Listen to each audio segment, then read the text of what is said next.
அவசர உதவிக்கு போக முடியும். ஆனா போனவங்க வந்து நாங்க அங்கேயே தான் நின்று பார்த்துட்டு இருக்கோம்.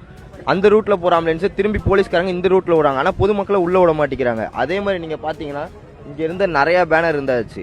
இதே வந்து தாங்கச்சிக்காரன் தாயாரையுமே பேனர் கிழிக்க மாட்டான். ஆனா பேனர் கிழிஞ்சிருக்கு. நிறைய பேத்துக்கு கூட வந்தவங்களுக்கு என்ன கூட வந்த பசங்களுக்கு நிறைய பேத்துக்கு சட்டையில கத்திய வச்சு கிழிச்சிருக்காங்க. கத்திய வச்சு கிழிக்கிற அளவுக்கு என்ன சூழ்நிலை உண்டாச்சு? எதுவுமே ஆகல.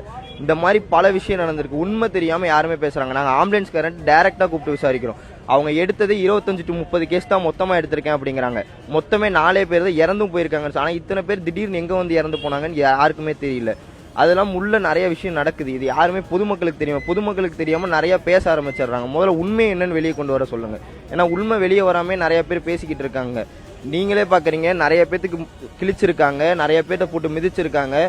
நிறைய விஷயம் உள்ள நடந்திருக்குது. எதுவுமே தெரியல. ஆம்புலன்ஸ் சும்மா நிறைய ஆம்புலன்ஸ் வந்திருக்கு. அதை பொதுமக்களே ஸ்டாப் பண்ணியிருக்காங்க. பொதுமக்களே நிறுத்தி ஏன் சும்மா ஆம்புலன்ஸ் நீ கொண்டு வரதுக்கு அவங்க எதுவும் பேச மாட்டேங்கிறாங்கம்மா. கட்சி துண்டை போட்டு உள்ள வந்திருக்காங்க. இது என்ன ஏதுன்னு யாருக்குமே தெரிய மாட்டேங்குது.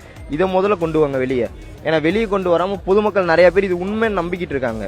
அதனால இதை முதல்ல வெளியே கொண்டு வர சொல்ற காவல்துறைக்கு சரியான விசாரணை நீங்க எடுத்து என்ன பண்ண முடியுமோ அதை பண்ணுங்க. ஏன்னா எல்லாமே போயிட்டு போகட்டும். இது வந்து கட்சி மீட்டிங் மாநாடு இதெல்லாம் தவிர்த்துருங்க. ஒரு பொதுமக்கள் ஒரு ரசிகனை பார்க்க, ஒரு தலைவனை பார்க்க, ஒரு ரசிகனை பார்க்க வராங்க அப்படிங்கிறது தப்பு கிடையாது. ஆனா காவல்துறை எந்தவித சப்போர்ட்டுமே நமக்கு கொடுக்கல. மக்கள் மண்டிக்கிட்டு தான் உரிமை பெறணும்னா எத்தனை நாளைக்கு மண்டிக்கிட்டே இருக்க முடியும்? அதை யாருமே புரிஞ்சுக்க மாட்டேங்கிறாங்க. கட்சின்னு பேசுறாங்க. கட்சியை விடுங்க. நீங்க அடிப்படை உரிமை எல்லாமே கிடைச்சிருச்சா? வந்து நிக்கிறதுக்கு ஒண்ணுமே கிடைக்கலையே. இந்த இடத்துல இத்தனாயிரம் பேர் இருந்தாங்க. போலீஸ் யாருமே ஒருத்தர் கூட உள்ள இல்லையே. எல்லாருமே அங்க முன்னாடியே ஸ்டாப் ஆயிட்டாங்களே. ஏன் ஸ்டாப் ஆனாங்க? உள்ள வந்திருக்கலாம்ல எல்லாருமே. கடைசியா உள்ள வராங்க. ஏன்னா நிறைய துறை இருக்கவங்க எல்லாருமே, அமைச்சர்கள் இருந்து எல்லாருமே அடுத்த 10 நிமிஷத்துல வராங்க. இங்க 7:30க்கு முடியுது. நீங்க நியூஸ்ல பாத்தீங்கன்னா தெரியும்.